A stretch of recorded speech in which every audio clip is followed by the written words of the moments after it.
Welcome to జై స్వరాజ్య. ఈరోజు మనతో గౌతమ్ రాజు గారు ఉన్నారు. ఒక కమేడియన్గా 200కు పైగా సినిమాలలో నటించి 2 సార్లు నంది పురస్కారాలు అందుకున్నారు. ఆయనతో మాట్లాడదాం. నమస్తే సార్. నమస్తే అండి.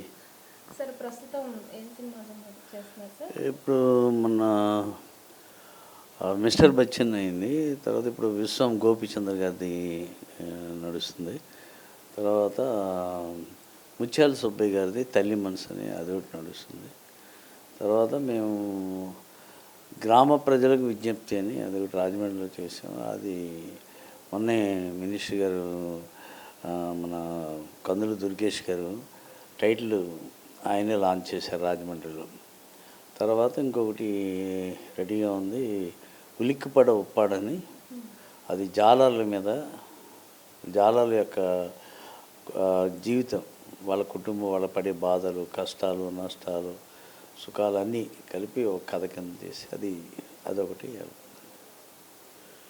సార్ ఇప్పుడు ప్రస్తుతం సినిమా వాటిల్లో ఏంటంటే కొన్ని ఇష్యూస్ జరుగుతున్నాయి కదా, వాటి మీద మీ అభిప్రాయం సార్? అంటే ప్రెజెంట్ ఇప్పుడు 2 days back Jani master issue వచ్చింది కదా సార్. సో అలాంటి నిజంగా సినిమా వాటిల్లో ఎలాంటి గట్టి చర్యలు తీసుకుంటారు?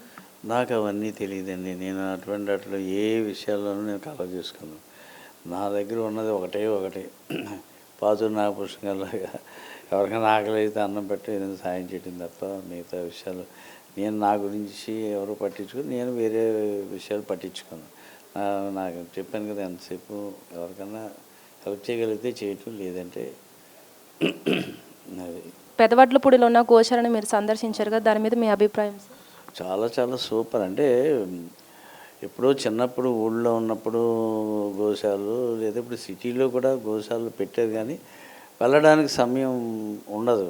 ఎప్పుడైనా ఏదైనా పండగ పూట వెళ్ళటం. కానీ ఇక్కడ అలా కాకుండా మేము వేరే పని మీద వచ్చాము. కానీ నాగభూషణ్ గారు టక్క అంటే మాకు ఇప్పుడు ఒక సాయిబాబు దర్శనం చేసుకోవాలనుకో, ఆయన సాయిబాబు గారి యొక్క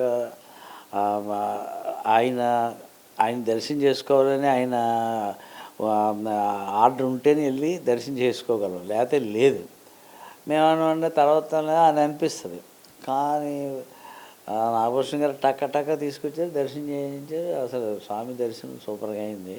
అయిన తర్వాత ఇంకేంటనుకుంటే గోశాలకు తీసుకెళ్ళారు. గోశాల చాలా బాగుంది. అంటే గోవుకి ఇంత తనకి తన ఆహారం, గోవుకి కావలసిన ఆహారం మాకు కొంచెం ఒక చేతితో ఇంత పెడితే ఎంతో పుణ్యం అంటారు. ఆ పుణ్యాన్ని ఈరోజు పాతూరు నాగభూషణ్ గారి ద్వారా నాకు దక్కిందని, నాకు రఘుబాబుకి దక్కిందని ఆనందంగా ఉంది.